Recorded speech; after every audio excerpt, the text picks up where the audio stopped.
followed by Dr. Brian Motherway, who heads the Energy Efficiency Division at the IEA.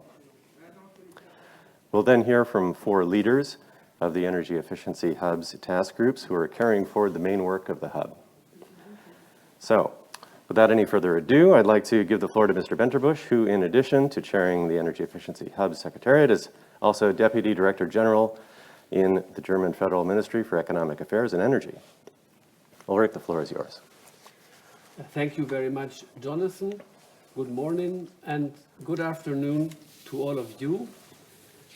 As chair of the Energy Efficiency Hub Steering Committee, I am delighted to announce that the Hub has begun operations.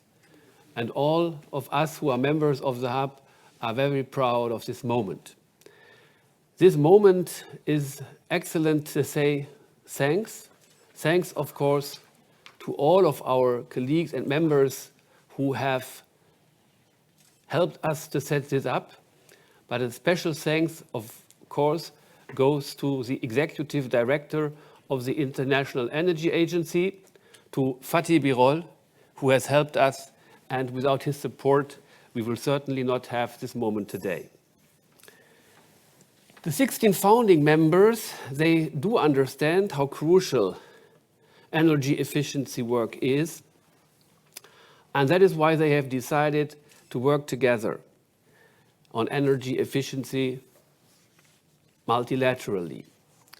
Of course, we all know that renewable energy and much more renewable energies are crucial for combating climate change. But on the other hand, without significant progress in energy efficiency, the realization of the Paris goal of limiting global warming to 1.5% is very, very difficult to attain. And therefore, we are grateful that the 16 members from east to west of the planet and north to south together already account for 60% of energy use and carbon dioxide emissions. So this group does have a crucial majority, a crucial power to change things. Each member has significant accomplishments when it comes to energy efficiency. And we did make progress in recent years. Many of us have economic growth without using more energy. But when it comes to energy end use, in many of our countries, if not all, it's stable. And therefore we know that there are still a lot of challenges that we have to solve to get this down. We also know that it is not enough that we do well. To meet global challenges requires countries to do better. And working in concert, international organizations together with partners, the Hub will strive to share its work more broadly and to learn from others. The German government has especially engaged in setting up the Hub. And that is why we acknowledge the special role that energy efficiency has to play at global level. And I'm pretty sure that this support will not vanish, even with the new government. Much to the contrary, I'm convinced that the new government will even more rigorously support energy efficiency, renewable energies at home, in Europe, but also internationally.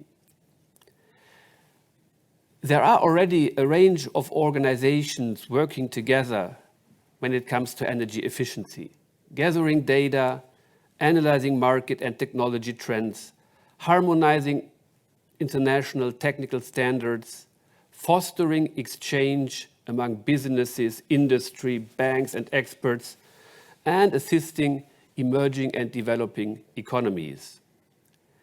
The Hub, thou, is unique in providing a platform for, in particular, two things: government-to-government exchanges on energy efficiency policy, regulation and implementation, focusing on relevant topics that are challenges for all member countries.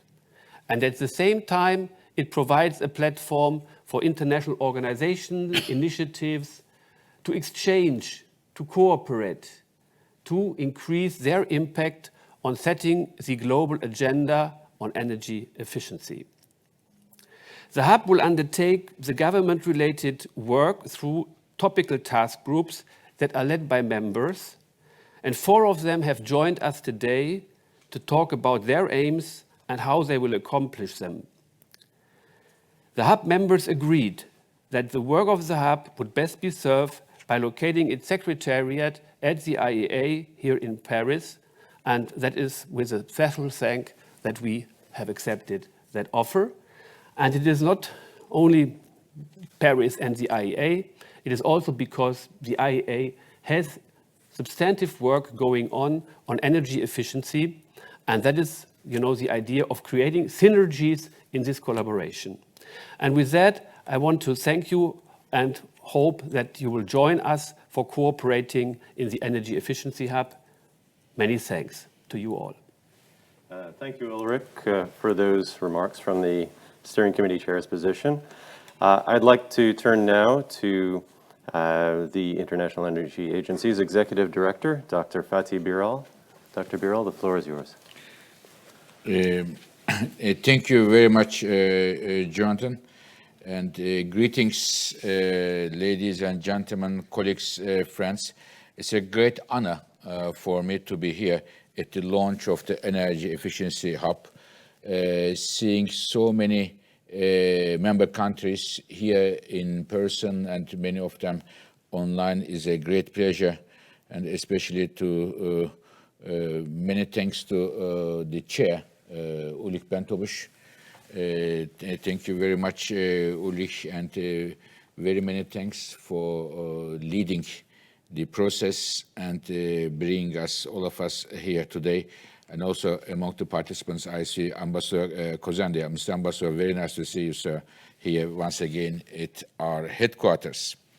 So, dear colleagues, we at the IES, since almost 7 years, if I am not wrong, we call the energy efficiency as the first fuel. And even, I'm sure my colleague Brian Motherway, who is our energy efficiency guru, would remind me, we call it the very first fuel, the energy efficiency. Why we say so? Because as Mr. Benterbusch mentioned, energy efficiency is a major tool to address climate change, but also a major tool to secure energy, and also at the same time to make sure that our money is in our pocket. And energy efficiency in the days of the economic rebound and the finding employment for the labor, we also see energy efficiency as a job-creating machine. A lot of jobs can be created, and it could be a good way to challenge the unemployment numbers in many countries. We are at the IEA, we put a lot of effort on energy efficiency policies, working with governments, but we put a lot of emphasis on the emerging countries, where we see there is a huge potential there, and therefore I am very happy that we have many countries from the emerging world who are members of this energy efficiency hub.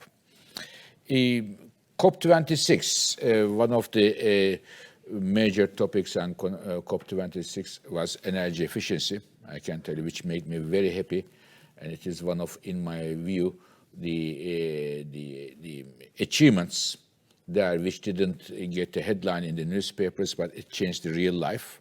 One of them is the SEAT, S-E-A, the call to action for great ambition for energy efficiency products.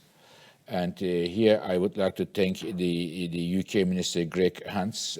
Together with him, we have discussed these issues, how much having the right norms, standards for the products can change our electricity demand, therefore emission trends, and also the needed capital for building new energy projects.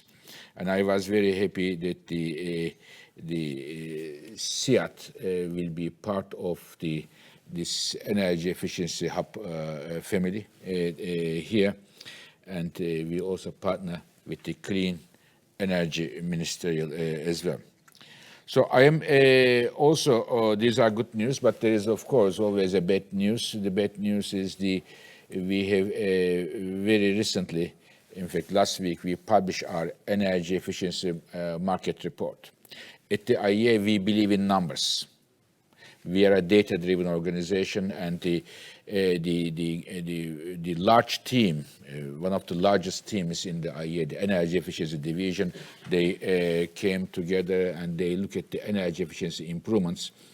The energy efficiency improvement last year was slightly better than the previous years. This is, of course, not a bad news, but the bad news is that in order to reach our climate targets, to be in line with the IEA's net zero strategy, the improvements, the efforts need to be tripled, so 3 times higher, which is an important challenge for all of us. And of course, I believe the Ulrich, I'm sure Energy Efficiency Hub, which is all activities working with the IEA, with the other international organizations, have to achieve this tripling of the energy efficiency improvements. I am extremely delighted to host the Energy Efficiency Hub in our premises here at the IEA.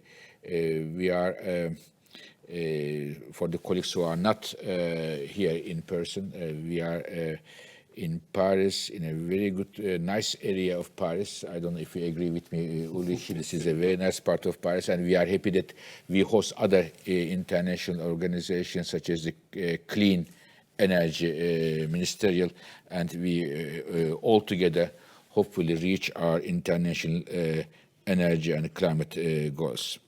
So I consider the launch of Energy Efficiency Hub as an important signal, and I hope that it will help the momentum to improve energy efficiency.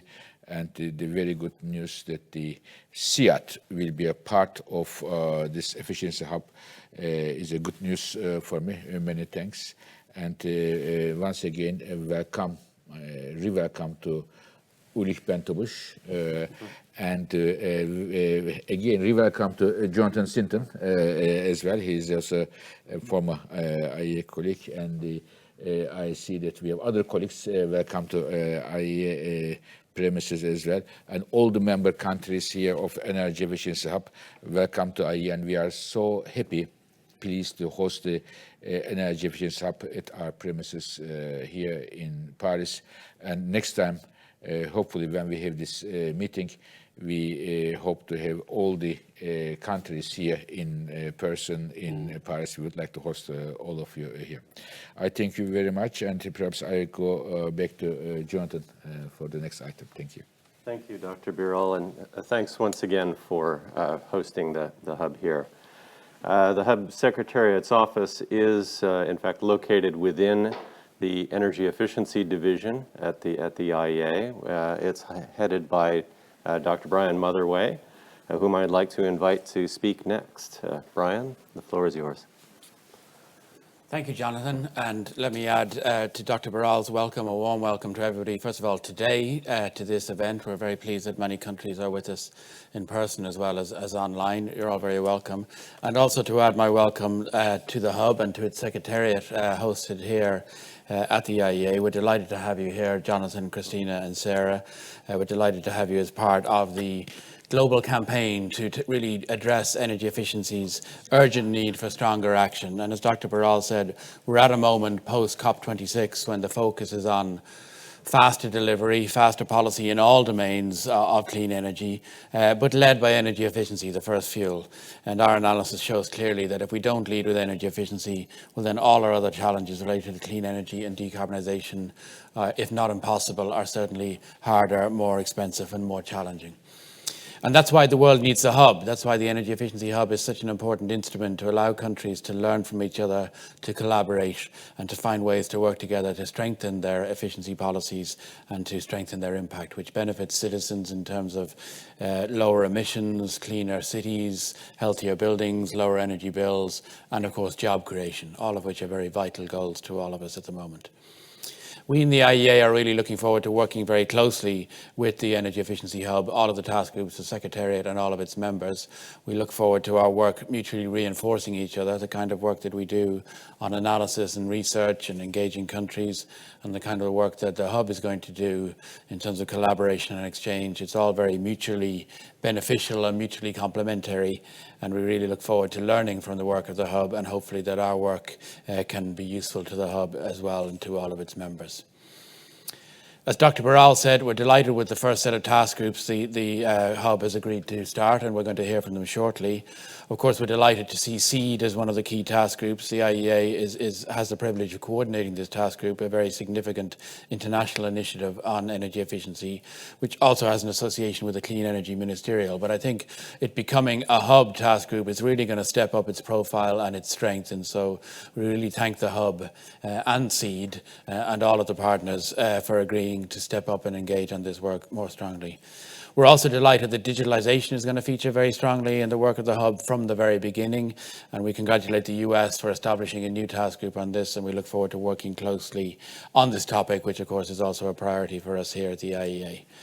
And of course, Top 10s and EMAK, two excellent task groups on really important topics, and you'll be hearing from representatives of those task groups shortly. I'm sure there will be more task groups. I'm sure there'll be excellent work coming from the Hub, as there already is. We, Jonathan and Ulrich in the IEA, are your willing partner. We're looking forward to staying engaged as we have in recent years in the development of the Hub, and now into this exciting phase of its operation and delivery of important benefits. So thank you. Thank you for inviting me to participate today, and I look forward to the discussions. Thank you. Thank you very much, Brian. Before going any further, I do want to recognize the efforts that have been made by the Hub members to establish it.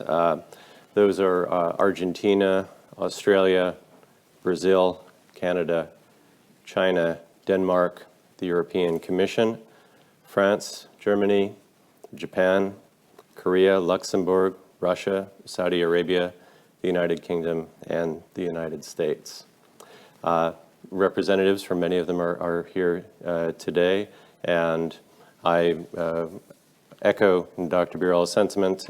We look forward to the day when we can all be together physically in the same room, not simply virtually or in a hybrid setting such as this.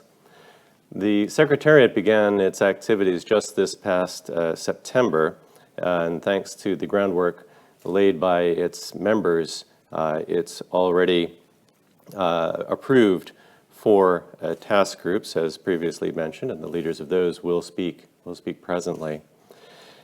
We've also launched the Hub's initial web page and designed the Hub's visual identity. Please visit our page at www.energyefficiencyhub.org. Follow us on Twitter at EEHubORG. In the coming months, we'll be expanding our online presence to serve our members better and the community beyond. The Hub is, as we've heard, intended to be a platform for global collaboration on energy efficiency, and we're looking forward to working with other international organizations and with others beyond the Hub's membership. But the heart of the Hub's work is really in the task groups. The task groups are where the Hub members are going to focus their attention and their resources to learn from each other on how to improve the formulation of their strategies, policies, and regulations on energy efficiency, and how to strengthen their implementation, which is, as we've heard, an urgent matter. The task groups will be the source of the lessons that emerge on best practices that the hub members exchange with each other, and which we as the hub secretariat will be communicating more broadly. The hub members do share a common interest in energy efficiency, but they're diverse in their needs, in their approaches, and that's why the hub and its task groups is designed to be flexible, encompassing task groups that deal with the range of issues that members face. And some of the task groups may have just a few members, some may involve nearly the entire membership, and some may deal more with policy issues, others may deal more with practice. And this is possible because the task groups are run by the members themselves, and each of them is led by one member or a small group of them. The leaders can appoint an operation agent or a coordinator, and the members agree among themselves what their work program will be, what their respective responsibilities are, and what resources they will bring to bear. This flexible framework makes possible a variety of approaches, levels of activity suited to the needs of the members as they change over time. The role of the hub secretariat is to facilitate that work, the work of the task groups, to make sure that they're connected with the right organizations and experts in the broader community, in the public, private, and in the academic sectors. Much of the communication about the task group's work is going to be through our website and through occasional online events and in-person events eventually, and reports as well. We'll be participating also in key international events where it serves the needs of the hub members. Now to the task groups, and to introduce those, I'd like to invite my colleague at the hub secretariat, Kristina Klimovich, to take the floor. Kristina, the floor is yours. Thank you very much, Jonathan, and greetings, ladies and gentlemen. I'll be moderating the task group session. So today we'll hear interventions from 4 task groups of the hub. First, we'll hear from the Energy Management Action Network, or EMAK. Originally, this task group was established in 2009 under the leadership of Japan, and EMAK is specifically focusing on energy management systems and related policies. In fact, to date, EMAK has held 13 workshops to facilitate exchange among various countries on energy management best practices. Our speakers today will be Mr. Hoshino from Ministry of Economy, Trade and Industry in Japan, and Mr. Sugai from the Energy Conservation Center of Japan. Then we'll hear from the Top 10 Energy Efficiency Best Available Technologies and Best Practices Task Group, or in short, Top 10s. China and Australia jointly led the establishment of Top 10s in 2013. The task group aims to select and promote the best energy efficiency technologies and practices, focusing on key energy-consuming sectors. We'll be joined by Ms. Lilia Xiang from China Quality Certification Center to speak about Top 10s with us shortly. Next, we'll hear from the Super Efficient Appliances Deployment Initiative, which was referenced earlier by Dr. Birol, established in 2009 under the auspices of the Clean Energy Ministerial. The group is currently led by the United Kingdom, European Commission, India, and Sweden. SEED is recognized as a key international platform for global and regional exchanges on policymaking for product energy efficiency. And we'll be joined today by Ms. Laura Gritt from the Department of Business, Energy and Industrial Strategy from the UK, who will present SEED to us all. And the last but not least, the newly established task group of the hub is called the Digitalisation Working Group, led by the United States.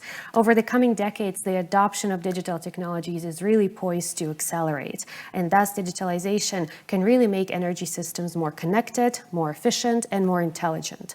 We'll be joined by Ms. Meredith Evans from Pacific Northwestern National Lab to speak on this topic. And at this time, I would like to pass the floor to Mr. Hoshino from the Ministry of Economy, Trade and Industry of Japan to introduce the EMAK task group. Mr. Hoshino, welcome. The floor is yours. Thank you very much.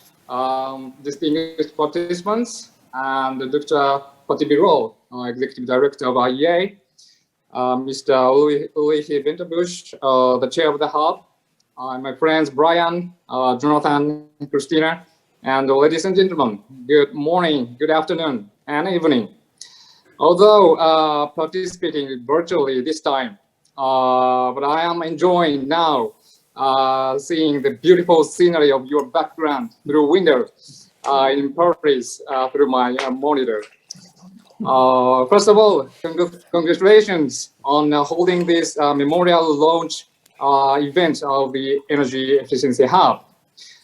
As we all aware, energy efficiency is always a key for our energy transitions. And the first fuel, as Dr. Birol said, concerning energy security and the environmental issues. That's why our collaborations activities under the Energy Efficiency Hub in the IEA is remarkably important. It's a great honor for me to attend this event on behalf of Economic Ministry of Japan, and pleased to announce that we can resume our activities of EMAK that Japan leads as one of the task groups under the Hub. We strongly believe that EMAK will be part of an effort to further promote international energy efficiency through collaboration, not only among the public, but also between both public and private sectors to achieve global decarbonization. I would appreciate very much various members' participation for that, and excellent support from the members and the Secretariat. Since 2010, a lot of fruitful workshops and seminars of EMAK have been already taking place in many countries to exchange our views and discuss the best ways through a network that policymakers and practitioners gathered. We, Japan, would like to continue to lead these useful activities under the Hub with member countries. Today, my colleague, Mr. Sugai, from the Energy Conservation Center of Japan is attending as the operating agency of the EMAK activities. I'd like to end my introduction here and give him the floor to present more details on our activities and plans. Thank you very much. Sugai-san, please.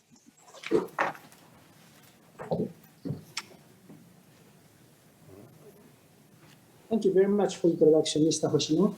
My name is Naoya Sugai of Energy Conservation Center of Japan, ECCJ. It's my great honor to be able to attend the Energy Efficiency Hub launch today. We are working as an operating agent of EMAK entrusted by Ministry. Now, Mr. Ando, my colleague, will introduce the outline of the program. Mr. Ando.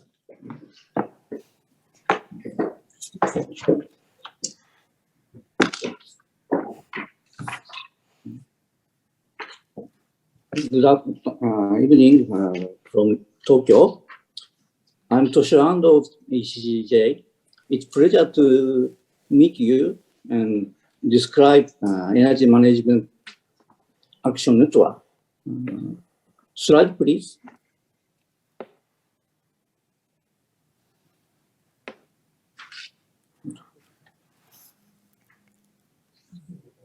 Can we have the slides up, please? Thank you. Previous one, please. The first slide, please. Yeah. EMAK task group consists these 7 members countries. Japan leading and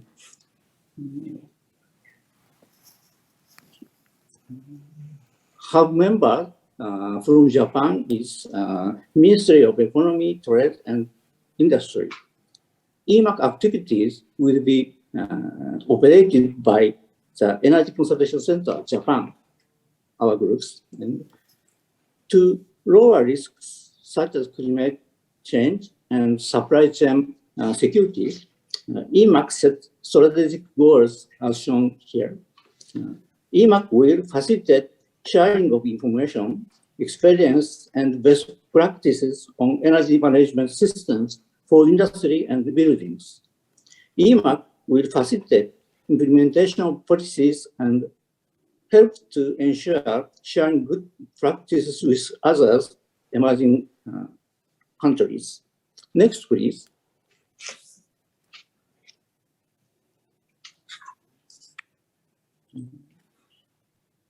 This slide shows the background of the EMAK. EMAK produced 11 publications and organized 13 events with participation of 10 other EIP member countries. Recent outcomes are as shown. First, disseminate best practice of energy management from private and public sectors in Vietnam. Second, discussion between participants in Brazil results action guide on electricity peak cuts and savings for demand management and demand response. Third, explore on designing and implementing award programs in Indonesia. Photo left shows discussion best practice at EMAK 10 in Vietnam. Some participants attended through online. Middle shows networking lunch for stakeholders in energy efficient and conservation at EMAK 9 in Brazil. And right shows panel discussion on energy award programs at EMAK 8 in Indonesia. Next, please.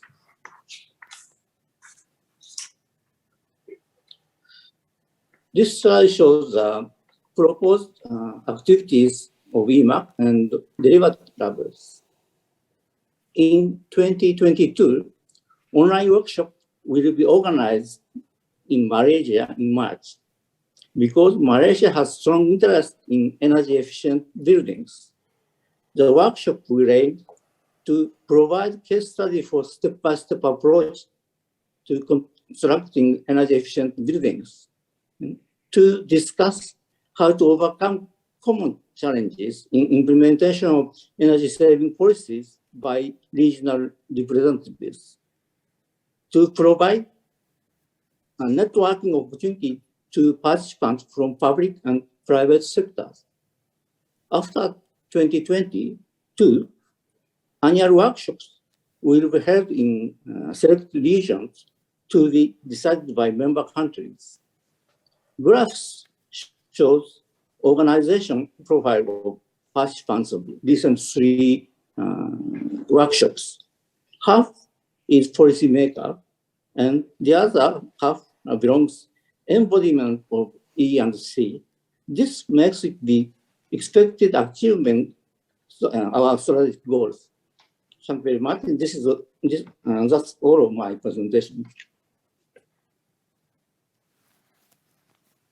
Thank you very much, and I would like to thank our colleagues from the Energy Conservation Center and also from the Ministry of Economy, Trade and Industry of Japan for this presentation of EMAK.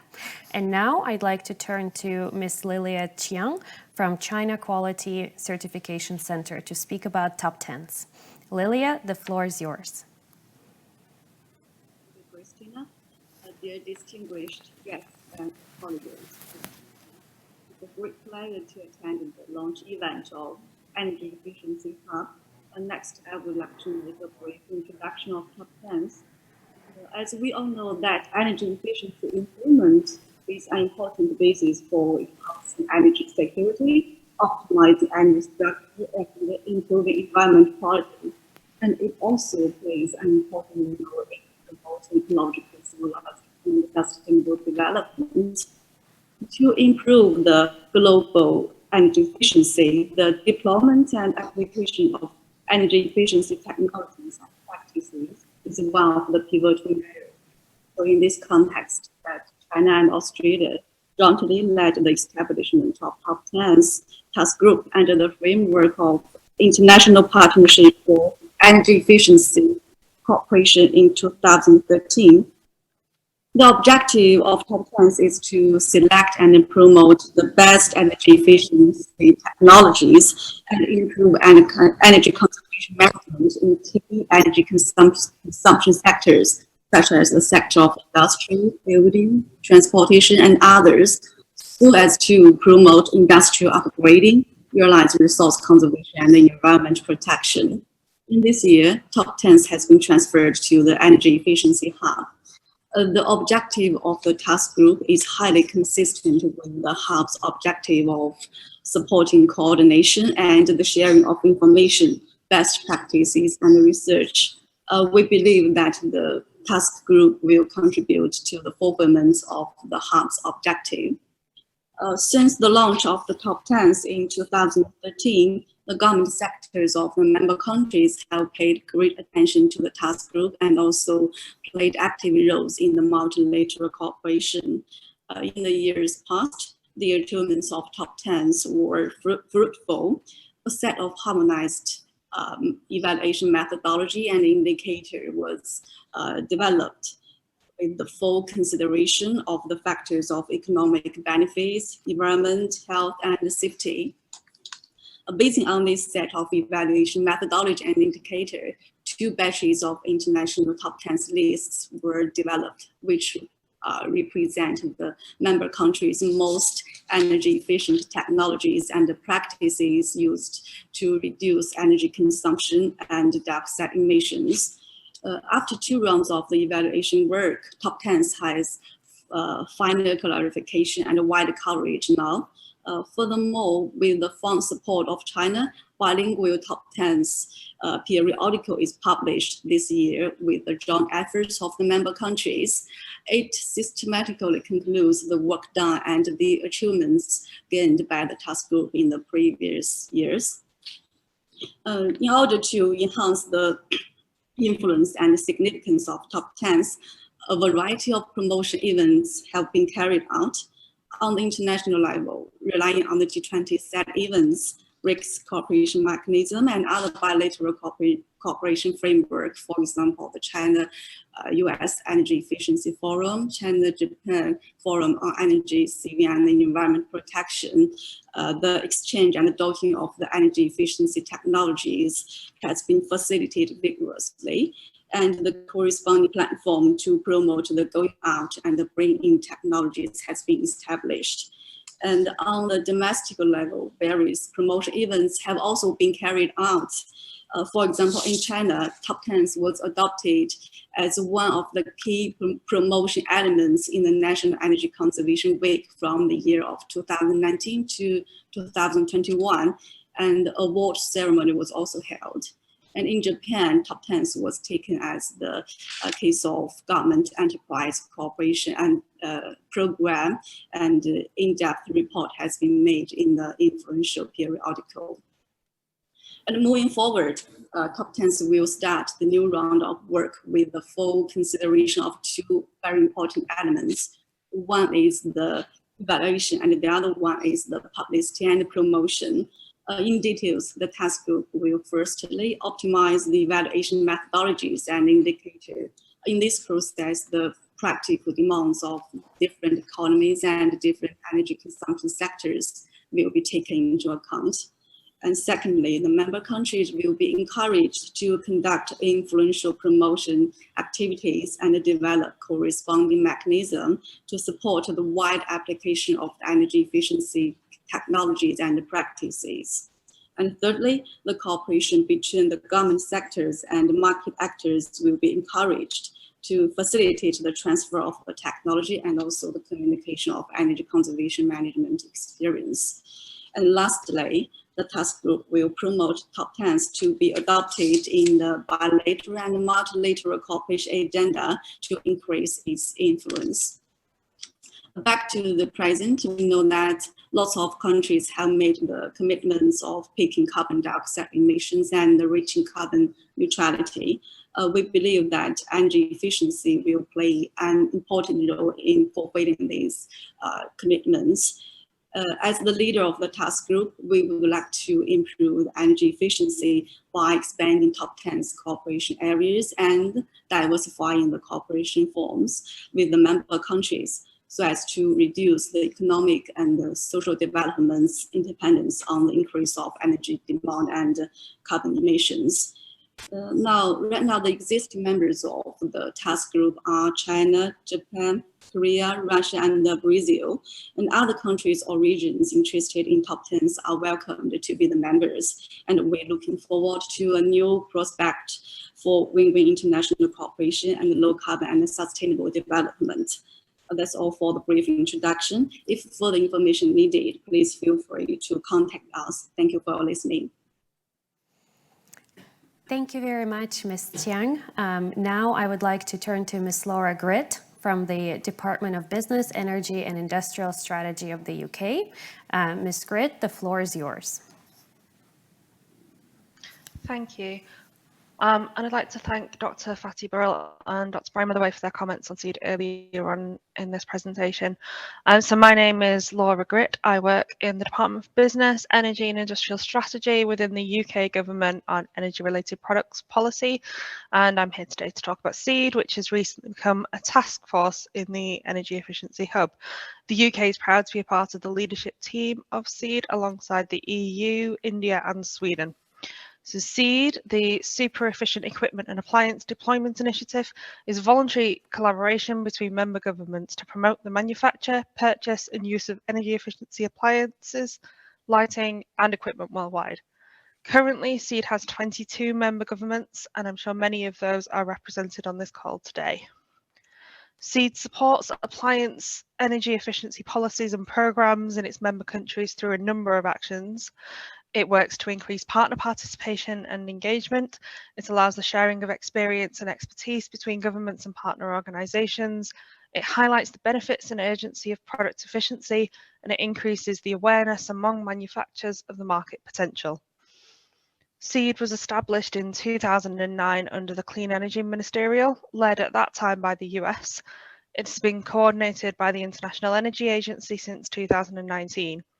The UK, the European Commission and India have co-led SEED since 2016, with Sweden joining the leadership team in 2021.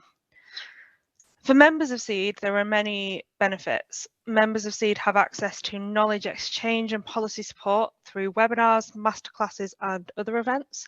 Manufacturers and industry are able to operate in a simpler international market as countries coordinate product policies, bringing benefits for both innovation and economies of scale. Domestic policy making becomes better coordinated with regional and global partners. And with this international cooperation on products policy, enforcement is simpler and in-country oversight becomes easier with the possibility of reducing imports of low efficiency products. Coordinated product policy also leads to lower purchasing costs for consumers and lower energy bills globally due to aggregated demand. SEED operates a number of initiatives and work streams as part of the work it does, and the most recently launched initiative is the Call to Action, which was launched at COP26. Through the Call to Action, SEED is focusing on 4 products that account for over 40% of global electricity consumption: industrial motor systems, air conditioners, refrigerators, and lighting. Doubling the energy efficiency of new products of these types sold across SEED member countries could reduce electricity consumed by over 4,600 terawatt hours per year by 2030, avoid 1.9 gross tonnes of CO2 emissions by 2030, and result in additional benefits for air quality, jobs and health.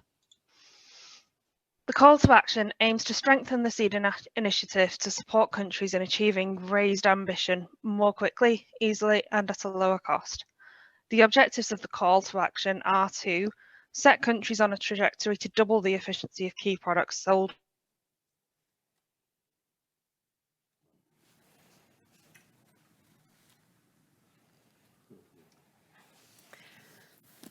We're having a bit of a connection difficulties. If Ms. Gritt will come back online, we'll give her the floor for a few more minutes to finish her presentation. But in the meanwhile, I would like to turn to Ms. Meredith Evans from the Pacific Northwestern National Lab to speak about the Digitalization Working Group, which is another and a newly established task group of the Energy Efficiency Hub. Meredith, the floor is yours. Thank you, Kristina. I'm really excited to be able to speak with you here today about the Digitalization Working Group that we're launching at this event. I work at the Pacific Northwest National Laboratory. It's one of the U.S. Department of Energy's national laboratories. I had also previously worked at the International Energy Agency. The Digitalization Working Group is a collaboration, a brand new collaboration between a range of both a range of countries from the United States, Denmark, Germany, as well as other countries from the southern parts of the world. On this first graphic, you can see decarbonization is clearly driving a lot of our energy policies and energy decisions today. It's the backdrop upon which we often think about what our future planning, what our path forward may be. And the meetings in Glasgow just a few weeks ago, and in the lead up to that, countries committed to new targets on reducing emissions. So those nationally determined contributions, as they're known, have significantly helped and will likely lower future emissions, but there's still more work needed. They don't get us surely enough to 1.5 degrees Celsius as a planet. Digitalization can play a role, we think. It can help optimize energy use, accelerate renewable energy, and reduce greenhouse gas emissions. By optimizing energy use, I mean improve energy efficiency, find ways to better link demand at times that are of most interest, let's say, to the grid, when it's best to integrate renewables when they are at their peak, when carbon emissions from the power grid are lowest. And overall, that can help reduce greenhouse gas emissions. Digitalization at the same time can mean many things. Part of the initial work of the Digitalization Working Group will be to prioritize and highlight which areas the working group members would like to focus on first. So the Digitalization Working Group will serve as a platform for members to learn about each other's experiences with digitalization and work jointly to understand key gaps and priorities. So next slide, please. Some of the areas that we're considering working in include buildings, industry, and possibly transport. Buildings and industry are both currently in our initial work plan. Buildings are important because through buildings, with digitalization, buildings can significantly improve their energy efficiency. They through things such as energy management systems, smart heating and cooling, connected appliances and equipment that can improve the comfort of the occupants while reducing energy use. Industry, there are approaches to smart manufacturing that can optimize energy and resource use and improve supply chain management, which also allow for differentiation of products based on different environmental attributes. Regarding transportation, digitalization of transportation can improve fuel economy, for example, through route optimization, and enable autonomous driving systems. It can also help with, for example, electric vehicles, where to place charging stations and when to encourage vehicles to charge. For example, charging stations that are at offices will encourage people to charge during the day, when in some countries, in some locations, the peak demands are placed on the grid. Charging stations near residents, on the other hand, may encourage people to charge in the evening. So there are many aspects of digitalization that also relate to transportation. And then, of course, as I mentioned earlier, there are other elements, potential elements of digitalization that the working group could choose to prioritize, and we'll be looking forward in the coming weeks at our kickoff event to get a better sense of priorities for collaboration of the member countries. There are also a few challenges, if you go to the next slide, and opportunities. Next slide, please. So affordability is one. Some of the technologies can be expensive, although they do save energy, but ensuring that the first cost is affordable and countries have the capacity to understand how to best use them. So building that capacity and knowledge. There are also, as you connect more things to the internet and the world in general becomes more interconnected, there are, of course, cybersecurity risks that are important to consider and mitigate. In addition, figuring out what the best role of digitalization is, not simply having digitalization for the sake of digitalization, but figuring out what strategic vision might be for integrating these technologies in a way that makes sense for countries based on their markets, based on their economies, we think is also important. With that, I also would like to mention a little bit about our initial plans. So we are planning on hosting our kickoff event on December 6th. If you're interested in joining that, you can reach out to the EE Hub. You can also reach out to me. My email is m.evans, E-V-A-N-S, @pnnl.gov. That meeting will be an opportunity to learn a little bit more about digitalization, hear what different member countries are interested in, and then we'll follow that on December 13th with a work planning meeting where we get a little bit more into the nuts and bolts of what specific topics we would like to cover. Our overarching plan for our first year is to understand where we are, so do an analysis of literature of the current status quo, understand country perspectives, assess the gaps, and then based on that, develop, plan a detailed collaboration based on the leading priorities, gaps, and opportunities. So with that, I would like to welcome you to the collaboration. We're very much looking forward to this and are excited about the potential and excited about the level of interest and activity we're seeing from many of the member countries. Again, December 6th for our kickoff event and December 13th from there. We'll have a series of events going on throughout the year. So with that, thank you very much and appreciate the time to be able to come to you and speak. Thank you very much, Meredith. We really appreciate you taking this time, even though it's quite early in the United States right now. And thank you for the presentation of the Digitalization Working Group. Now, I would like to give the floor to Ms. Laura Gritt to complete her presentation of SEED. Laura, the floor is yours, yes? Thank you, Kristina. Apologies for the technical difficulties there. So as I was saying, the call to action aims to strengthen the SEED initiative to support countries in achieving raised ambition more quickly, easily, and at a lower cost.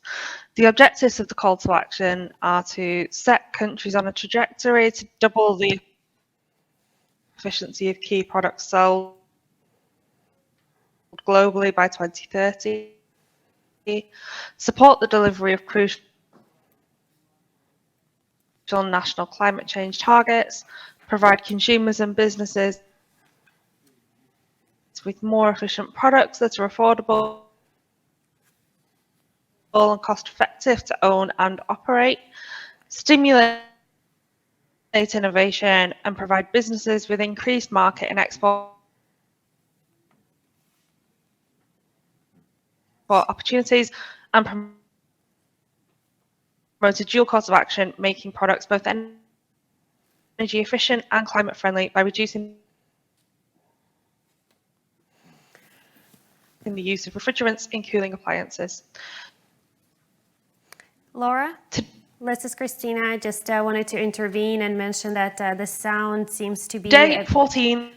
Laura, the sound seems to be a bit challenging. Countries have endorsed the joint statement. Laura, unfortunately, we have some connection difficulties during our broadcast right now, and we cannot hear you well or fully understand everything. So my apologies for that. And we would like to, at this moment, go to Q&A. For the Q&A, I would like to actually go back to Ms. Meredith Evans on Digitalization Working Group. The efficiency of these key products. Can we please cut the feed? Thank you.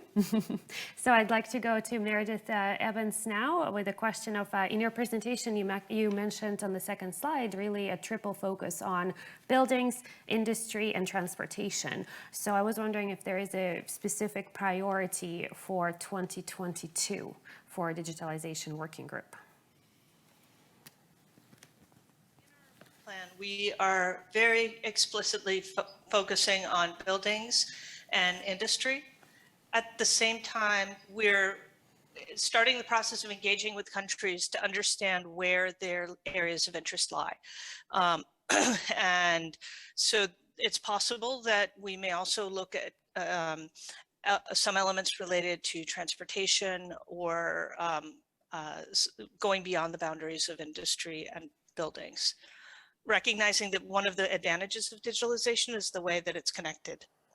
You know, the idea that you can use buildings, for example, to lower demand on the grid at times when there's peak demand or when there's peak production of fossil power. Thank you very much for that. And I'm also seeing a number of questions coming in as well. So the next one is for Mr. Sugai presenting EMAK. So specifically, the upcoming workshop of EMAK is focused on energy efficient buildings. What are some of the key issues you'd like the participants to come away with from that next workshop? Over to you, Mr. Sugai.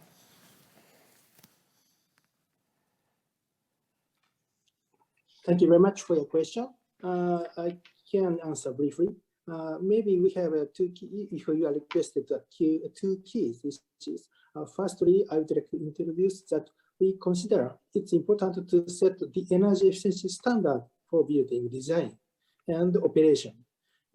Both should be the easy to understand manner, and how to enforce them forcibly is another important point. So we will introduce EMAK some examples in Japan of how the standards are established and operated at the upcoming event. And secondly, I would like to introduce ZEB, so-called Zero Energy Buildings. It's one of the key ideas for carbon neutrality in the building sector. Japan has developing the ZEB family concept, and it was published as an ISO technical specification recently. But it's not easy to achieve ZEB all at once. So we recommend a so-called step-by-step approach according to the present condition of each country. I think 2 points are listed as follows. Thank you. Thank you very much for your response. And now I would like to turn to Ms. Lilia Chiang from China and to speak a bit more about top 10s. And specifically, one of the questions I see coming in is you've referred to domestic and international top 10s lists. So how do you intend to engage with the private sector and the academia during the development of these lists? Over to you.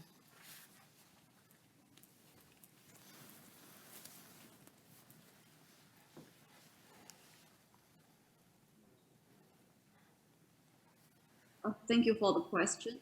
We think that the private sector and academia institutions can play a very important role in the process of developing the top 10 lists. Regarding the private sector, it is the major provider of the energy efficiency technologies and the practices. Their participation in the top 10 cooperation is very crucial. For example, that in China, half of the top 500 private enterprises engage in energy conservation and environment protection and they position energy conservation in their long-term development strategy. And also the private enterprises are usually organized by the association. For example, the Industry Association, the Building Energy Efficiency Association, and others. We can reach most of the private enterprises via the association and invite them to participate in the top 10 evaluation and share their advanced energy efficiency technologies and practices. Furthermore, various promotion events will be planned to carry out to help the private sector to spread the application of the technologies. And also, if it is possible, we will also try to establish an incentive mechanism for the private sector in the due course. And regarding the academia, it is the research entity of the energy efficiency technologies, and they know well the development trend of the technology and can easily figure out which technology is better than the other one. So we will invite the academics from the universities and research institutions to take part in the whole evaluation process to ensure that the development of the list is scientific and authoritative. And in addition, that we would like to encourage the cooperation between the private sector and the academia so as to enhance the research capability of the private sector and also jointly figure out the way to increase the market application and the penetration of the technologies. Thank you.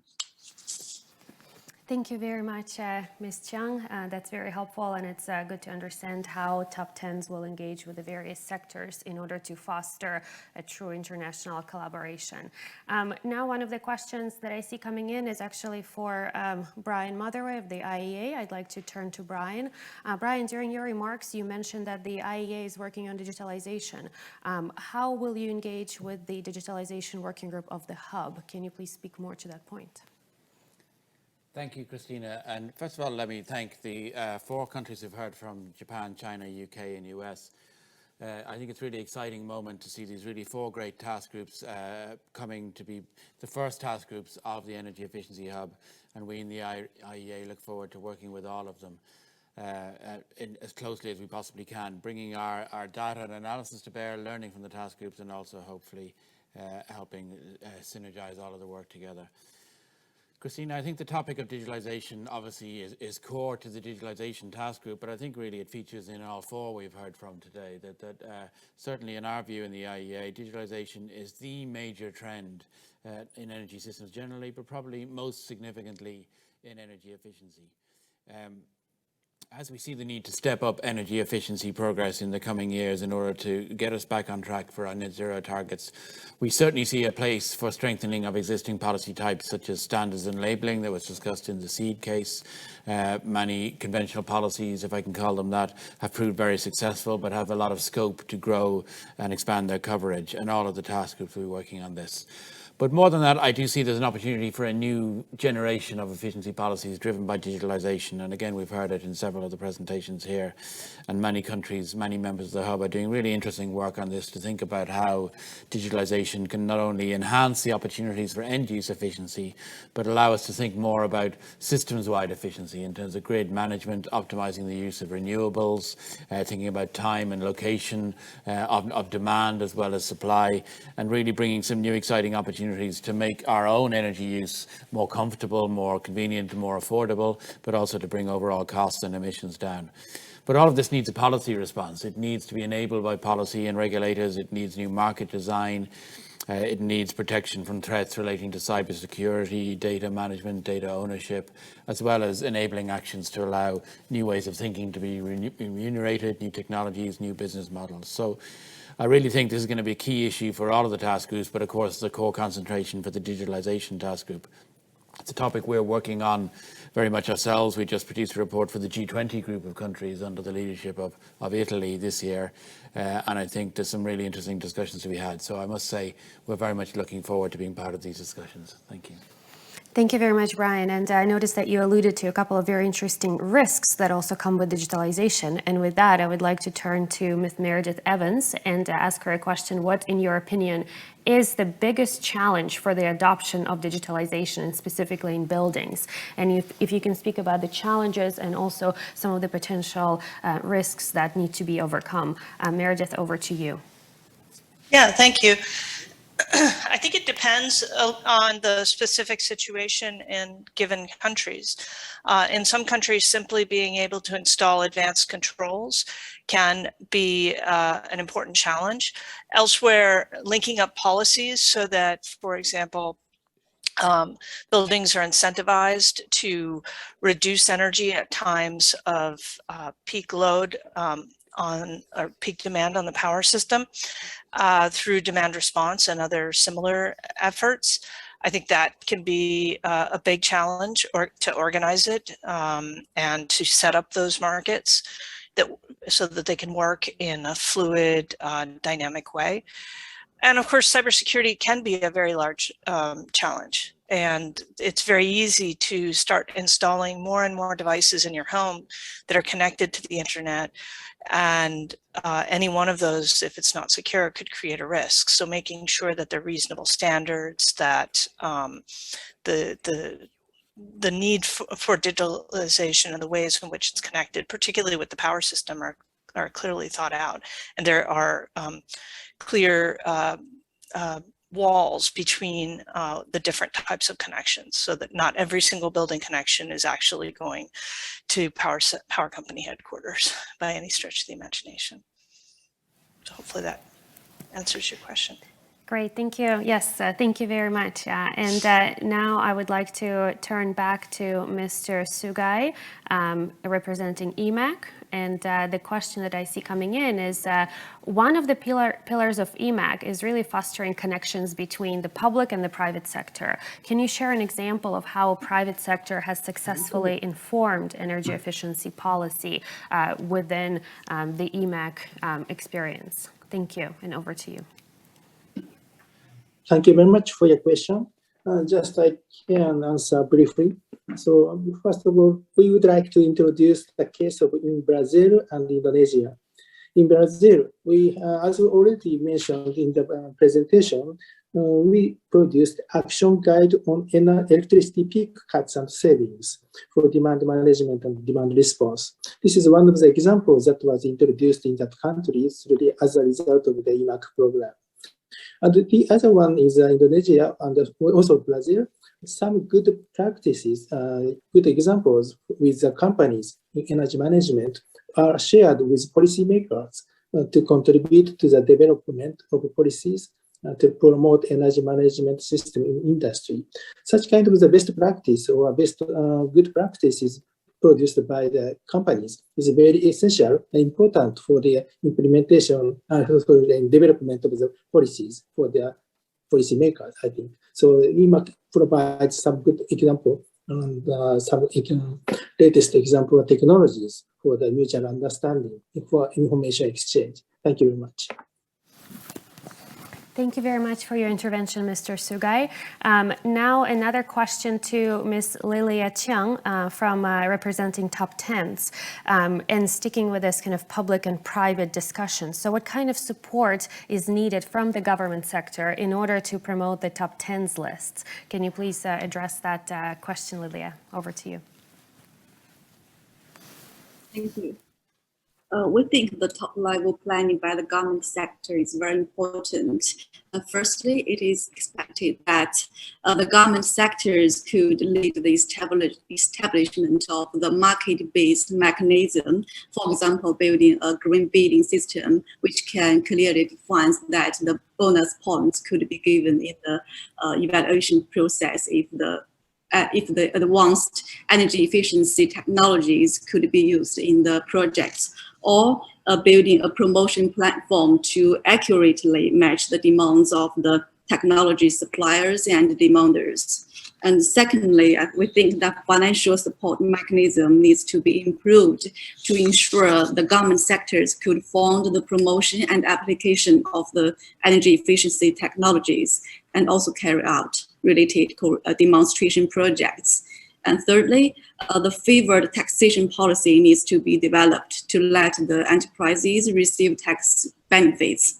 And furthermore, we think it is necessary for the government sectors from different countries to develop a mechanism to facilitate the transfer of energy efficiency technologies from the supplier country to the demand country, or develop the third market together. We believe the high involvement of the government sectors will facilitate the promotion of the top 10 lists. Thank you. Thank you very much, Ms. Chung. And now I'd like to start wrapping up the Q&A session by actually posing the last question back to Meredith Evans from the Pacific Northwest National Lab, representing the Digitalisation Group. So some have expressed concern that digitalization could lead to increased use of electricity and production of more waste heat that goes unused. Do you have a perspective on this matter? Meredith, over to you. So I think that's where planning and carefully thought through systems makes a lot of difference. In general, when you have controls, you actually typically will reduce your energy use, but you have to make sure they work for the people who occupy those buildings or for those particular factories. And yes, it's true that digitalization can use advanced techniques such as advanced computing to be able to optimize how the controls operate. And that computing does use some energy. Typically, it's significantly offset by the energy savings. So it is, I think it would be the rarity to see an increase, but clearly thinking through what makes sense with digitalization, what kinds of technologies make the most sense in a given setup, and how those different technologies can and should be linked across a given economy. Thank you very much, Meredith. And I also would like to thank all of our speakers today who joined us remotely to really facilitate this hybrid format of the event. And with this, I'd like to conclude the Q&A session and give the floor to Jonathan. And thank you, Kristina, and thanks again to the task group leaders. Kristina and I are looking forward very much to working with you closely over the coming months and years. Now I'd like to turn back to the Hub's Steering Committee Chair to conclude today's session. Ulrich, over to you. Yeah, thank you, Jonathan.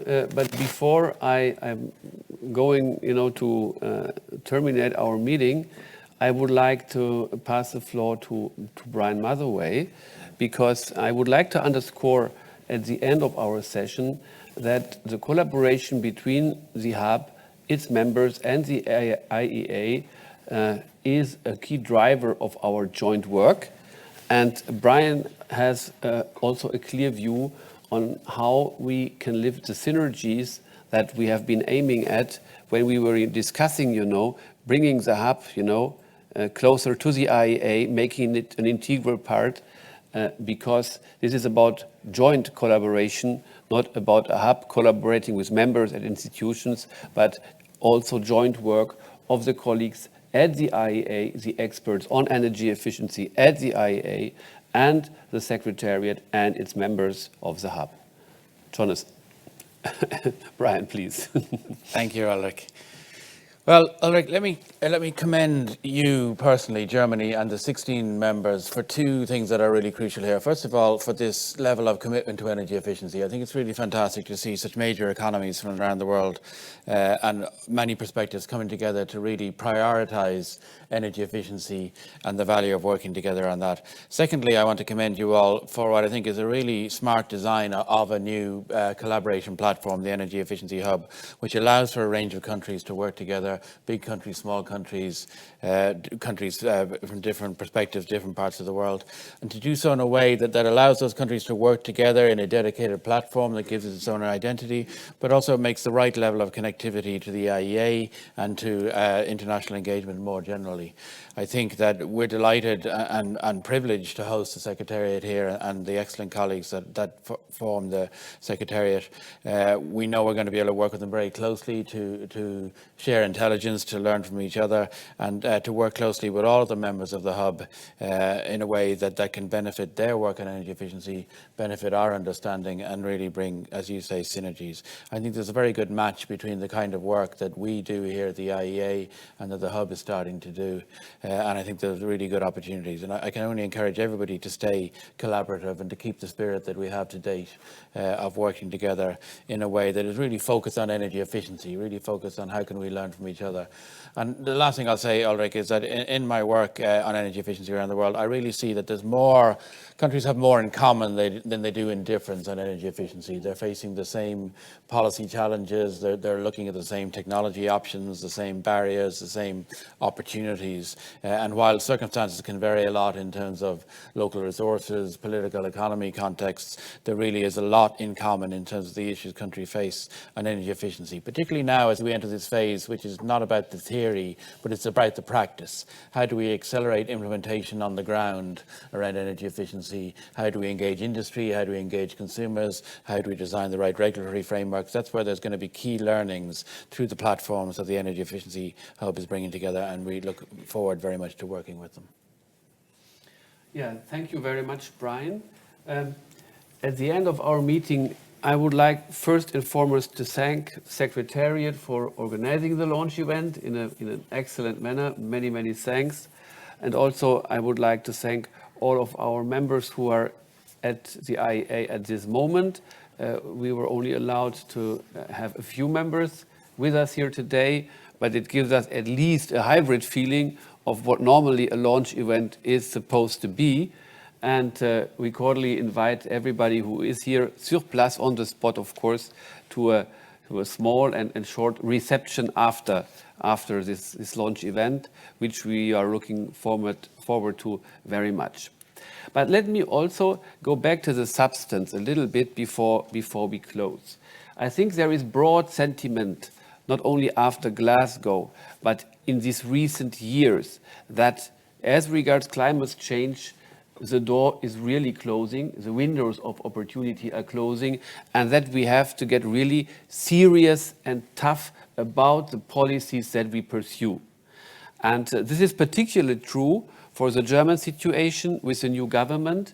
Those who have a chance to study the new coalition treaty, I can only encourage you to do that, because there is really the commitment now to do everything as regards combating climate change in terms of energy policy reform, to get on track on all accounts, including energy efficiency. And that should be encouraging for all of us, because I know that in different parts of the world, that sentiment is shared. This is not just, an expression in the German context. It's just the more recent one, and the one that I know best because I'm working for the German government. But I'm not mentioning it, to show off how great we are in Germany, but just to show, I think we are part of a broader story that is going to be told, and that is a commitment that we have to undertake, because if we don't engage more, if we don't pursue more rigorous policies, we are missing out the chance to really get the planet back on track. And with that, I would like to close. I would like to extend again my regards to all of you that have listened.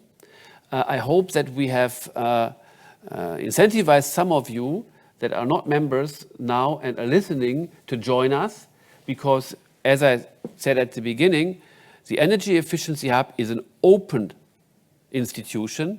It is not confined to OECD or IEA member countries, but it is an initiative, an institution that wants to collaborate with all countries who are willing to cooperate, because we want to, reciprocate what we know is a good thing, the exchange of best practice and learning jointly. And with that, I want to wish you a very good rest of the day, and I look very much forward to cooperating with all of you. Many, many thanks, and I hope to see you soon in Paris at our meetings sur place, once we have overcome, hopefully not too difficult winter. Many, many thanks. Bye-bye. Thank you, Ulrich, and thanks for all of you who have joined us today. If I could permit myself a final comment, the Hub is a unique collection of members. Soon to expand, we hope, but it is unique, and the relationship with the IEA Secretariat is an important one, and it's a two-way street. It's that the Hub members have an opportunity through this forum to highlight what to them are the key challenges in energy efficiency and help raise for the IEA where it would be useful to focus its analytic firepower in the service of all. So thanks once again for joining us today. This concludes our webcast. The recording will be available on our YouTube channel. We'll have it up on our website as well, along with all future updates. Again, the website is www.energyefficiencyhub.org. See us there and see us in person and online in future. Thanks and goodbye.